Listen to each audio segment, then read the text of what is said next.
Hey, it's Mike with Riding in the Ozarks, and, well, I'm a little late to the game on this one. I've been thinking about this video for a few months. I've talked to some dealerships about it, but I really couldn't find any evidence or proof to kind of support what I think is going on, or what will be going on. And recently, another content creator put out a video with the same thing, came to the same conclusion about what model Harley-Davidson is getting rid of in 2025. So we're going to talk about why I think Harley-Davidson is getting rid of the Road Glide Limited and the Ultra Limited, what that means for you, what impact that'll have for you as a consumer if you're interested in these motorcycles, and why they're doing it. Now, if you haven't already seen, Bri the Biker put a video out about this. I've not watched the entire video. The truth is, I try not to watch videos on topics that I know I'm going to talk about or record a video on. But his did not give enough information in the title to be sure that he was going to talk about the same thing I was. So I did watch about 1 minute of it, and he came to the same conclusion that Harley-Davidson is going to get rid of the Limiteds. I think this has been coming for a while now. I've been talking about it since, well, February, since the new models were released, and the fact that we saw the Street Glide Special and the Street Glide ST and the Road Glide ST and the Road Glide Special all go away, and we just now have a standard model. I even talked to some folks at Harley-Davidson at the Las Vegas media event where I got to ride the new motorcycles about why the new Limiteds don't have the new body styling. And if you're interested in why they did that, it's because they feel that those bikes appeal to a slightly older segment of their demographics, and that those folks will have a higher adoption rate. And what they mean there is it's going to take longer for them to get used to the new design, to feel okay with the new design, to accept it, and be willing to purchase it. So the Limiteds are still using the old body style of the Road Glide and the Street Glide, not the new Batwing and the new Shark Nose that are on the Street Glide and Road Glides.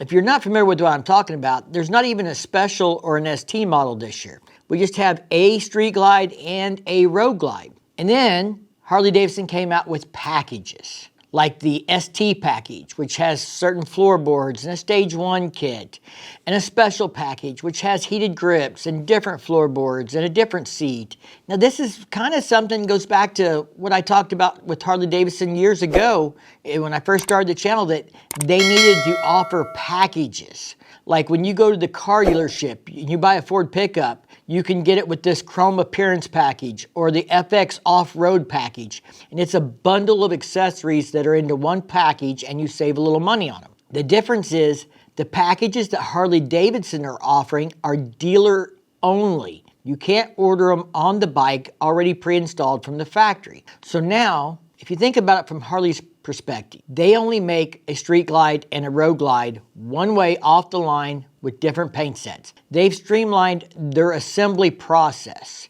They don't have 3 different setups of the Street Glide and the Road Glide to do. And then if you want some of these performance packages, the dealer can install those. That gives the dealer the opportunity to make some money off of the customer at the point of sale or later if they choose to do these upgrades after they've purchased the bike. And it simplifies the manufacturing process for Harley-Davidson.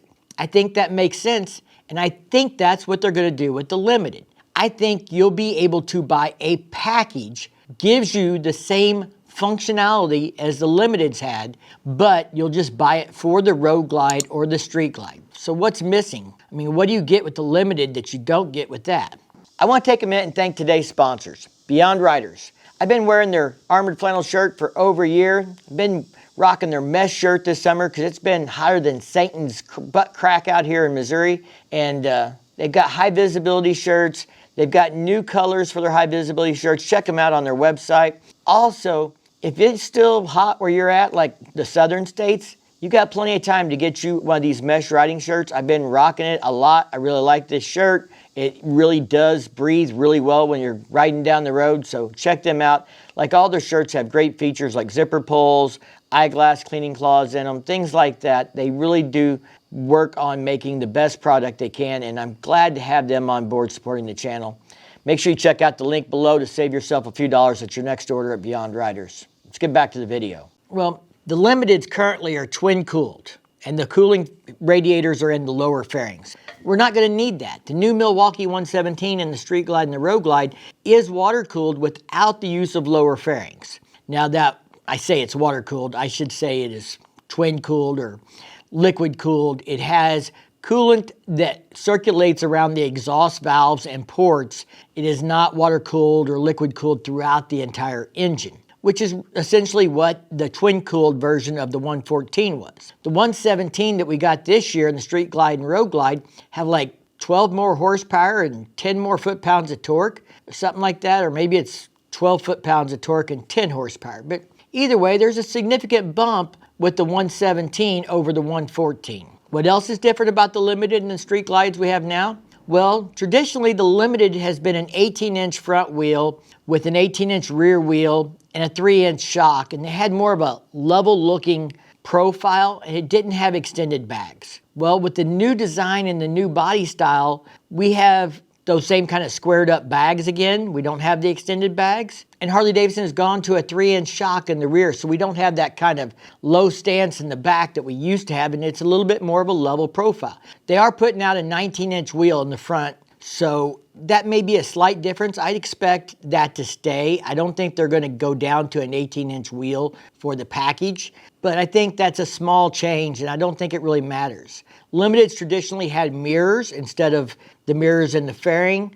I think with the new setup, you're just going to have that same body style, and if you want mirrors on the handlebars, you'll buy those. That'll be a difference. Now, another difference was the Limited had rear floorboards, and like the Street Glide would have pegs. So there's a small change there. Part of that Limited package would probably be a special set of floorboards that match front and back, the rear trunk with the lighting, maybe even audio in the rear passenger section that the passenger can control like they can now. I'm not a big Limited guy. I haven't ever owned one, but I have rode them. I have looked at them. And those are the main things that I see are going to be different. I think you would have the existing body style and motor, and you'll just have this package that you will purchase that is the Limited package. Oh yeah, that little bar in the front where you get the extra auxiliary lighting, that would be part of the Limited package. That's something that's on the Limited now that's not on the Street Glide or Road Glide. So I think those things are all pretty well bolt-on kind of things that would make it easy for them to put into a package like they're doing with the ST and the special packages. It would probably be a little more fancy. So I'm going to leave a link down below to Bry's video. I suggest you go watch it. After I publish this one, I'll go watch it myself. I just didn't want anything he said to influence my thoughts on this. I've actually been thinking about this for months. I've just been really busy here since we moved. For those of you that didn't catch my video a few months ago, we're in a new home, new studio. For those that were curious about what models are going to be cut, what may be coming, I think the Limited is definitely going away. If it was me, I would get rid of the Nightster. I'd keep the Nightster Special, but I would get rid of the Nightster. I just don't see that much difference in price to make it a value, and I think the Nightster Special is much better ergonomically and feature set that it just doesn't make sense. Now, I still think Harley-Davidson needs more of an entry-level pricing on the Nightsters if they're going to get those things ever off the ground and increase sales on them. And I really would like to see the Road King come back as an entry-level touring bike without a fairing. I know we have the Road King Special, but it's just not quite the same. I think the classic look of the Road King is something that some consumers would be interested in. And I hope to see that bike come back, but I don't know that that's going to happen in 2025. We can always hope and pray. Let me know in the comments, what do you think? Would you buy a Road King if Harley-Davidson brought it back? Is that something you are missing in the current lineup that you'd like to see them come out with as an affordable touring motorcycle without all the electronic gadgets and gizmos and TVs and whatever else? All right, y'all stay safe, keep on riding, and we'll see you in the next one.